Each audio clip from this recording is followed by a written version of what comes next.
దాని మీద కోర్టులు ఎంతవరకు తమ పరిధి ఏంటి అనేది ఈ కేసు ద్వారా సుప్రీంకోర్టు చెప్పిందా? ఇప్పుడు మనకి సమస్య ఏమైందంటే ఇబ్బంది పెట్టేవాడు, తప్పుడు పని చేసేవాళ్ళు 95 మంది ఉన్నారు.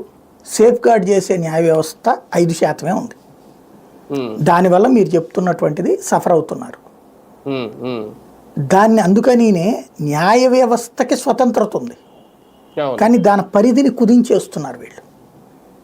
అంటే మీడియాకి కూడా స్వేచ్ఛ ఉంది కదా సార్? ఇక్కడ స్వేచ్ఛకి ఎవరిచ్చారు ప్రత్యేకించి మీడియాకి? నాకు తెలియక అడుగుతాను, చెప్పండి. అంటే విమర్శించకుండా ఉండడం అనేది కూడా కరెక్ట్ కాదు కదా. భారతదేశంలో మీడియా అనేటటువంటి దానికి ప్రత్యేక హక్కులేమి లేవు. భావ ప్రకటన స్వాతంత్ర హక్కులో భాగంగా వ్యవస్థీకృతమైనటువంటి భావ ప్రకటన స్వేచ్ఛ అనేనే ఉంటుంది. ఇంకోటి విమర్శకి సంబంధించి ఏ ప్రాబ్లం లేదే.